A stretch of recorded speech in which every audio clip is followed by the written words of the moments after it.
doğan kan gidindi. Bilece oturup rap yazırdı, günler şedildi. İndi gidyen hostarlık öz-özüne gazak. Sütteşkinden uzak kalmak ağırmış. Başka duygu, başka kucak. Rapti bize oyuncak.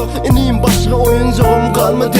Bukça boğulacak. İneyim eller kızılıp sağ ol deyilecek. Buna neme diyecek? Ağam sözlerimde ıskınsızlık var. Yüzüme durdu göz ve soğuk kar. Kan ineyim şu burça geçti dur. Suratın azık yılgır biraz gül kur. Benim özüme bilet aldım sen yok deyip. Kovu erbet günler geçti geçtin. Hiç kimdenim kıyım örülmesin. Vaktim elinde gitmeli durmuş devam. Yine de insanlık var doğru. Düşer ya da ovam.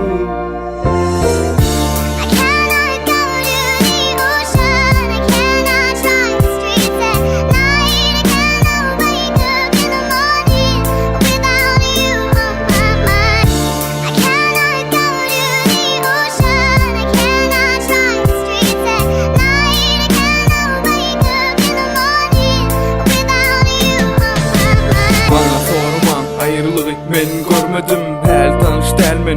Öyden bağıp ölmedim, kolonyalı bolmasın. Duygu döretme, uladım bolup kayıp gelecek.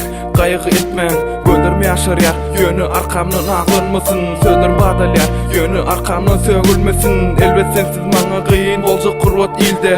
Bildi kolda sağ ol sözü yencil dilde. Elim etmedildi yakınlarıma olur uzaklarda. Yaşayışım kurup tutsam gözüm aklarda. Enin mehrinen gitsem kim başım sipalar. Atam aydan sözleri hal kulumda çınmayar. Değerli köngül dinlen ok ağam vakt geldi gitmeli. Ayrılıklar arasında yitmeli. Bir tarafta geçmişim var, bir tarafta geleceğim. Elim bulap sağ ol demek edip bileceğim.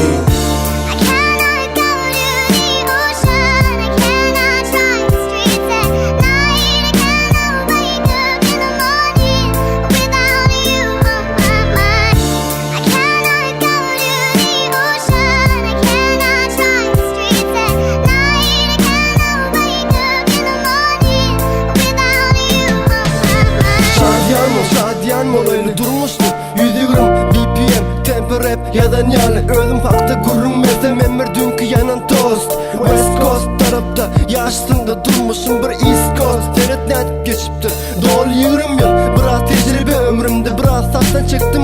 Görüplüğü de gördüm dostum deyip durmayanlar var sözünde. İneyim barsın geç tıkılıp kalmak bursa yok seç. Durman gidip arayan zamanın kolundan tutup teşrep. Hoşlaşık arman ağır dek. Erkek iyisi durmak gerek bek. Şemal indi urdu yelkene. Salamım vatanının uzak gidenlere.